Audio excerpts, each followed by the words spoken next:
Buenos dias. Good morning, everybody. I'm gonna do the presentation in Spanish or in English. Change things up a little bit. Do we got the PowerPoint queued up? Yes, great. Okay. Well, good morning, everybody. I'm Sergio Chapa, Poten&Partners. I'm gonna be talking about the LNG imports and exports in Latin America. Latin America's increasingly sophisticated LNG market. Since we met in Panama last year, a lot has happened in the market, and I'm going to try to recap a lot of the things, a lot of the important events that happened, and then kind of add our own forecasts for supply and demand. Maria, thank you for the tour yesterday. Everything we're going to talk about here, we saw in action at Peru LNG, and then Rafael also, we're going to be talking about the small is the new big, that concept, LNG on the road. Okay, who are we? Poten&Partners, we're shipbrokers. 80 years worth of experience in the industry. We did some of the first LNG tankers in the world. We also have these products that I help write, reports about supply and demand, contract prices for LNG contracts. And then we also speak at conferences, and today I'm just gonna run through, just give a quick market overview of Latin American LNG, where we're at, talk about imports and then also exports.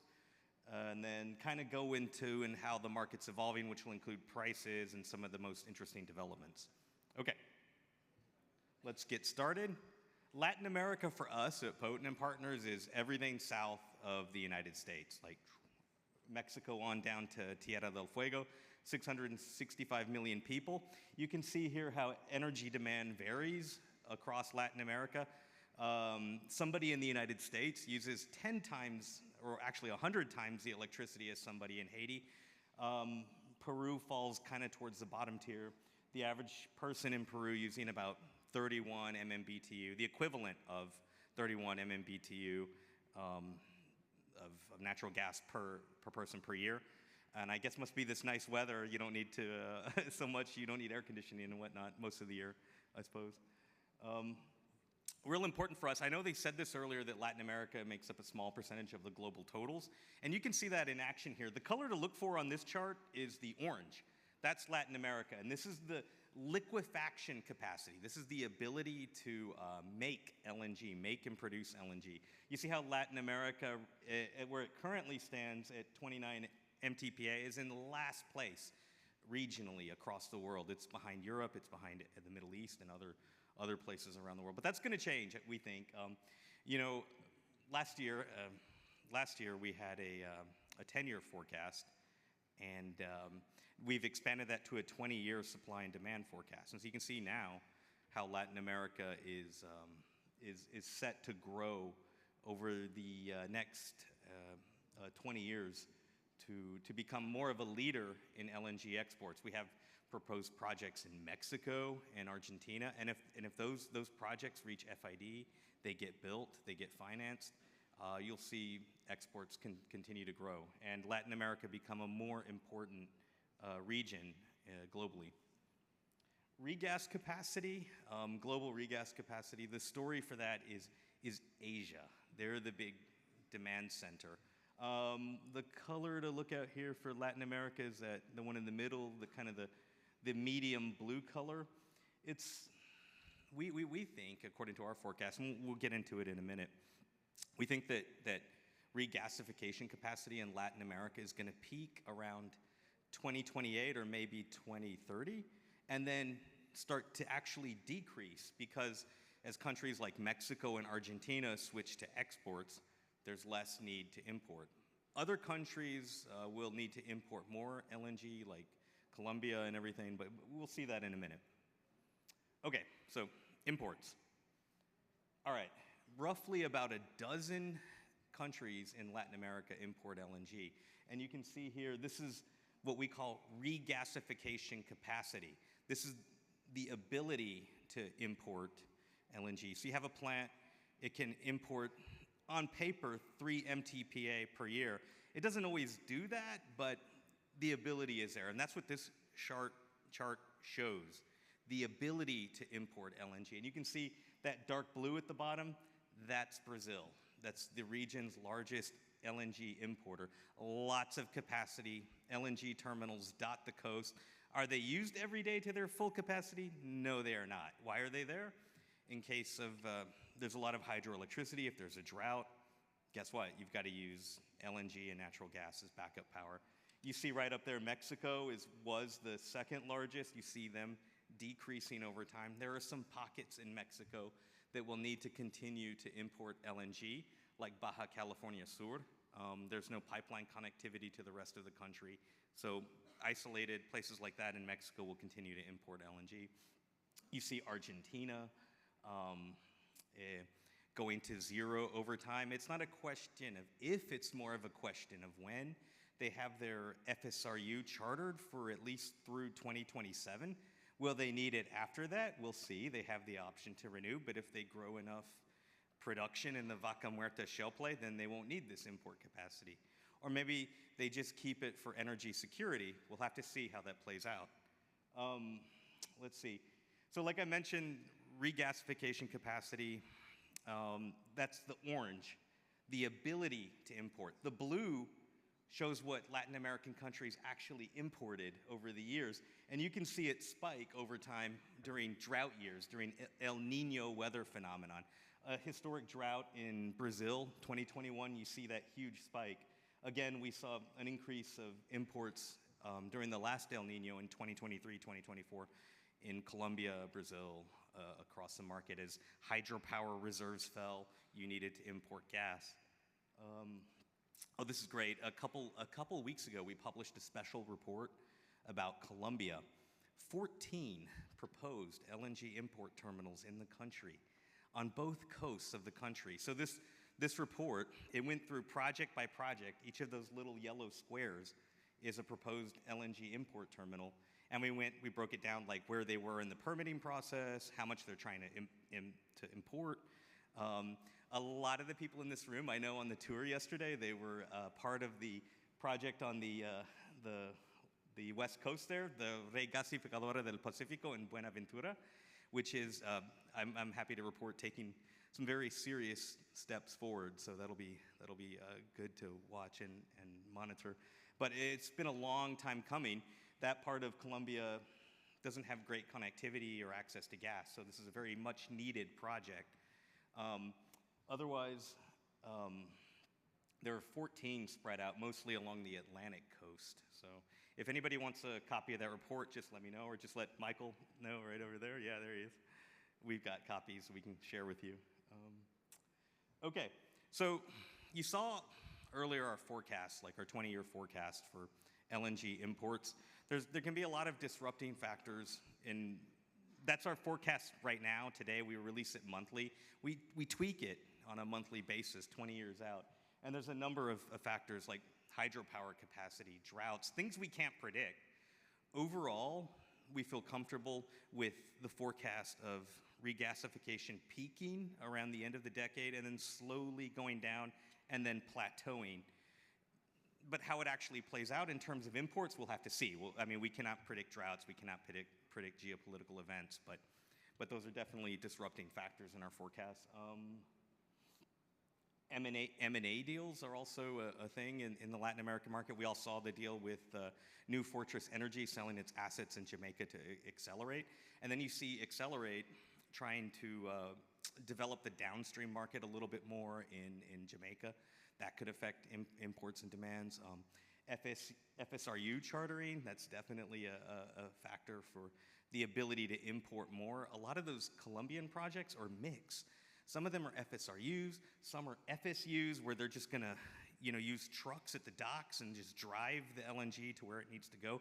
Others are like proposed onshore terminals. It's a whole mix. So a lot can change with our forecast depending how things play out in the market. Okay, so regarding exports, this is our 20-year forecast for exports. You can see at the bottom there, Trinidad and Tobago and Peru LNG, steady export capacity. No changes anticipated there. But you see Mexico becoming an LNG exporter in 2024 and then slowly growing over time. In Mexico, we at least anticipate at least at least 2 more projects to FID over the next 2 years, adding export liquefaction capacity to Mexico. That'll be very exciting. And you see in the brown there, Argentina, starting off very modestly with seasonal exports in 2027 with the Southern Energy project there. It's a collaboration between YPF and a whole bunch of other companies. Seasonal exports, and then over time going to year-round exports. So, and then we have proposed projects in Guyana and Suriname, which could take place, all right? Again, just a reminder, liquefaction capacity does not mean you do that each year. A lot of reasons happen for that. There are hurricanes, there's maintenance, there's issues we know, like for example in Trinidad and Tobago, Train 1 has been mothballed because of a lack of feed gas. So that's definitely an issue. You always see it hitting below. We basically, in our forecasts, call for liquefaction capacity kind of peaking late decade in the 2030s and then plateauing. Mexico, very interesting. You know, a few years ago, I gave a presentation about Mexico becoming maybe the 4th largest LNG exporter in the world. Since then, a lot has happened in the world, and we have to adjust those forecasts. That was always like a bullish scenario, like the best case scenario. But now in a more realistic look, Mexico will still grow as an LNG exporter. But one of the things we're noticing about the Mexican market with nearshoring and the rise of data centers is that there's competition for those natural gas molecules. And guess what? The pipelines in Mexico don't always go where you would need it for LNG. And they're not quite at the capacity that you need it at either. A lot of the capacity on pipelines is booked. You'll need to add compression. You'll need to maybe do a twin pipeline along the same right-of-way, things like that to get things done. So Mexico is challenging, but there are still some projects navigating through it all, through the regulatory process, through pipeline capacity, all these issues. And we believe these are smaller projects, and therefore they'll be more successful, right? All right, so disrupting factors. Not all these projects are gonna reach FID. There's all these challenges that we talked about earlier. And I'm told we're running out of time, so I'm just gonna go through this really quick, okay, guys? And I'll be happy to share it with y'all later if you want. How the market's evolving.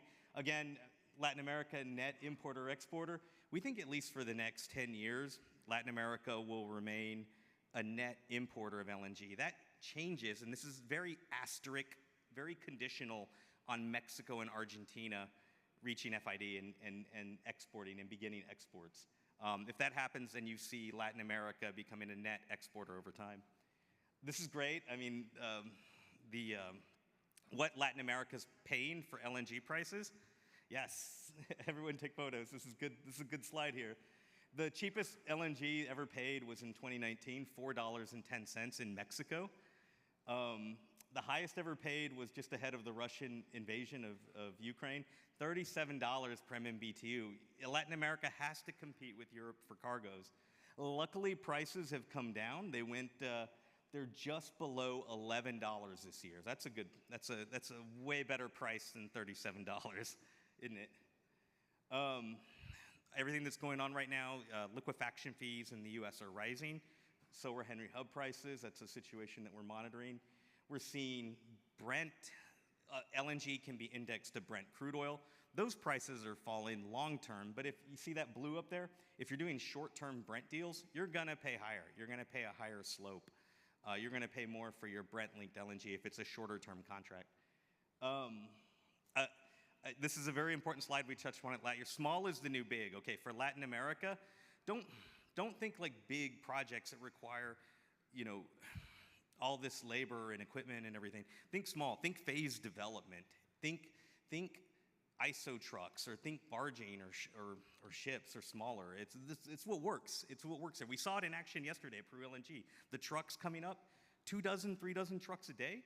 Over time, that equals like 1 MTPA if you do the math, it would take like 165 trucks a day per year in Latin America.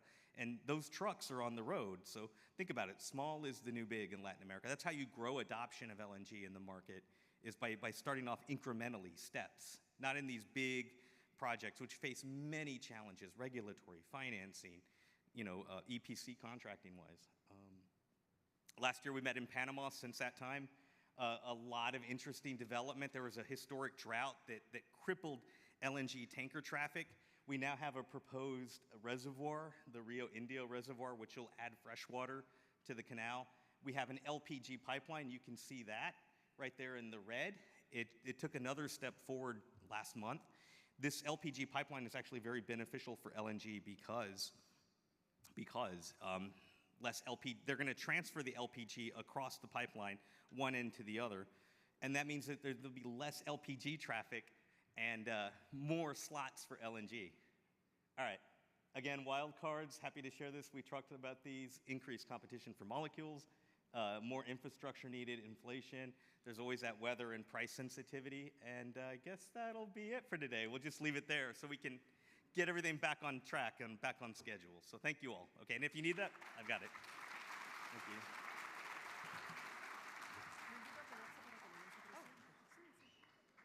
Muchísimas gracias al señor Chapa por su ponencia y compartir con la sala su experiencia y conocimientos, y en nombre de la organización de nuestro evento se le hace entrega de un presente, el mismo que será entregado a cada uno de los panelistas y oradores.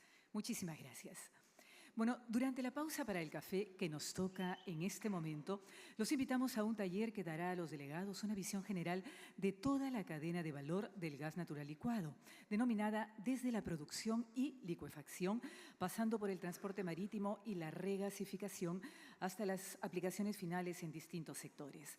Está especialmente diseñado para jóvenes profesionales y quienes se incorporan al sector, brindando un entendimiento práctico de cómo cada eslabón de la cadena interactúa y contribuye al mercado global del gas natural licuado. La sesión será conducida por Rafael Segovia, en su momento, del Departamento de Originación de la empresa Shell de los Estados Unidos, quien nos guiará a través de los fundamentos de las operaciones de GNL y resaltará justamente el papel de la innovación, el talento en el futuro de esta industria. Ahora sí, los invito al café. Nos reencontramos, señoras y señores, en 30 minutos en esta misma sala. Gracias.